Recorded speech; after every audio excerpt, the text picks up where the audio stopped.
Hey, it's Vance here from Aussie RC Playground and welcome to another episode of RC Pit Stop. Today I'm going to be fixing my Desert Fox and I'm going to be swapping out my motor in ESC because if you guys have been following the channel and you've seen the last running video I did with it, the stock ESC kind of went up in smoke when I tried to run this guy on 3S. If the camera will focus there we go. And you can see here the cap kind of melted completely. This is only a 45 amp ESC. It's really only just rated for 2S. And even with the stock motor on 2S, there was a lot of cogging issues. I don't know what happened to the switch here, by the way. I think I may have stepped on it accidentally. But anyway, these things are going in the bin. So even on 2S with the stock motor, this thing had a lot of cogging problems. And it was something that I kind of anticipated because it had the same issue with my Vandal XL, which of course runs the same motor in ESC. Now, I'm not going to lie to you guys, you know, Hobbyking did send me out this car for review, and although the car can take a bit of a beating, the stock motor in ESC in here are they're just really bad. They're just crap, for lack of a better word.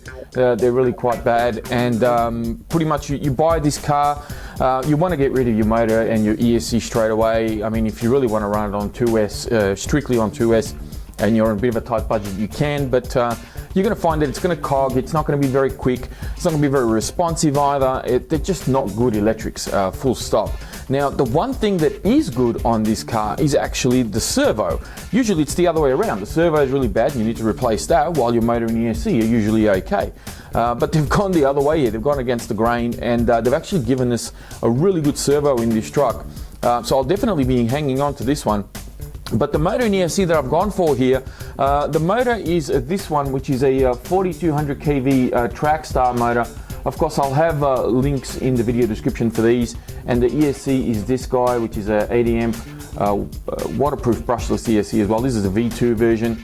And I also have a little program card as well, which I'm hoping will work with this.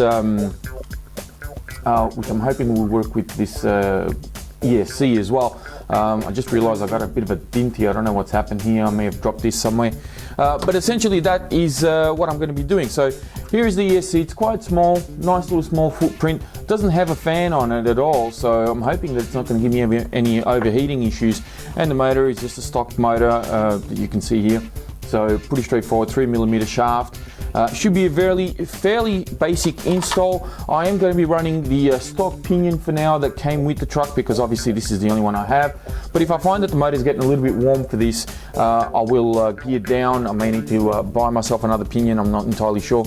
I'm quite happy to run this on 2S only, although I do believe that this can run on 3S with this ESC. But if the truck is fast enough on 2S, I'm quite happy to stick with that and just have some fun with it.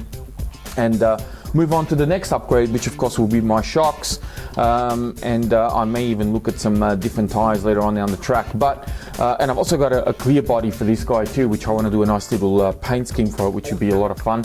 Never done a paint scheme on a body like this. So anyway, moving on, I'm going to get to work now. I'm going to install the motor in ESC, and then we'll come back. I'll show you the finished product and run you through the entire process and how it goes overall. Hopefully it will work out quite well.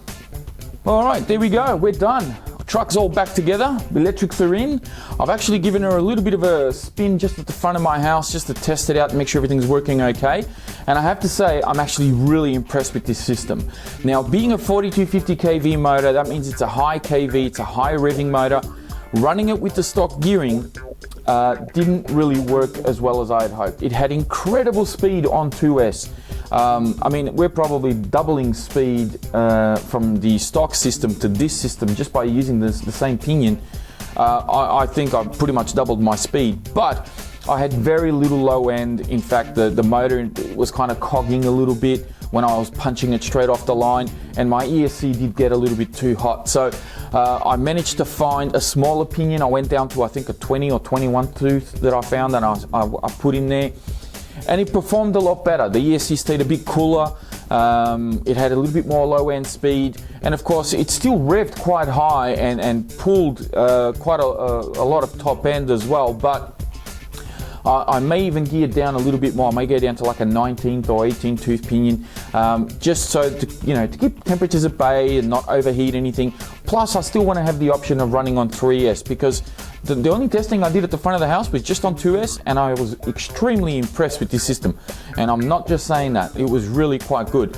For a very fairly inexpensive and non-censored system, I'm actually quite impressed, and I can't wait to show you out on the BMX track, maybe even do a speed run or two with it. I think you guys will definitely enjoy this one. Now, I'll quickly show you the install. This was a very, very easy install. I mean, if you've never swapped over a motor in ESC, this is probably the easiest it's as easy as it's going to get, really. There's no fan or anything on the ESC. There's just a massive heatsink. And there's nowhere to plug your heatsink either, plug your fan into, so you're pretty much stuck with that as it is. So make sure you got plenty of ventilation for the heatsink. There's no on and off switch to sort of stick anywhere else. The on and off switch is actually on the ESC itself, just in the corner right there. So make sure you position it so it's nice and easy to get to, and you can just, away you go. You know, plug this guy in and turn it on, and it's good to go. There is an instruction manual for your ESC, which is really easy to follow. It's not very complicated at all. And if you do want to do some additional tuning, get yourself one of these cards. It works really, really well, really easy. The menus are excellent. You just scroll through the menus by using the little wheel here and just press enter or save. And that's it, it's done. You know, once you select your settings, you're pretty much good to go. So one other mod that I did as well, while I had everything sort of pulled apart, I took out my battery tray, and I don't know if you'll be able to see this on camera, but I did like this little what would you call it, like a little scallop cut on the edge here, and I did another one towards the front as well. You can see that one pretty well. I did that one just there. Now the reason for that is because I want to use these batteries in here, and this is a battery, well, this is one of my newer batteries. I've had a couple of these now for about 2, maybe 3 years, and they've been working extremely well. I even use them on some of my 8 scales, but I want to get more of these just to sort of run in my standard sort of, sort of low end 10 scale vehicles. Just something that I can run some power through, and these are 5200 30C, more than enough for something like this, and they work brilliantly. I was actually doing my testing with one of these batteries in there at the front of the house, and I didn't have any problems at all. So battery stayed reasonably cool, and the motor in ESC worked very well, apart from the gearing, of course, which I had to gear down a bit. But that's pretty much it. Now, of course, I'll have links in the description for this motor in ESC, as well as the little program card as well. As I said earlier in the video, there'll also be a link in there to my Facebook page, which of course you can check out, and that'll keep you a couple of steps ahead of what goes on here on YouTube. If you have any questions about this combo or anything that I've done here with the truck, just let me know in the comments. I'll do my best to get back to you, and keep an eye out for more updates on this car, because as I said, I'm going to be painting up a new body for it.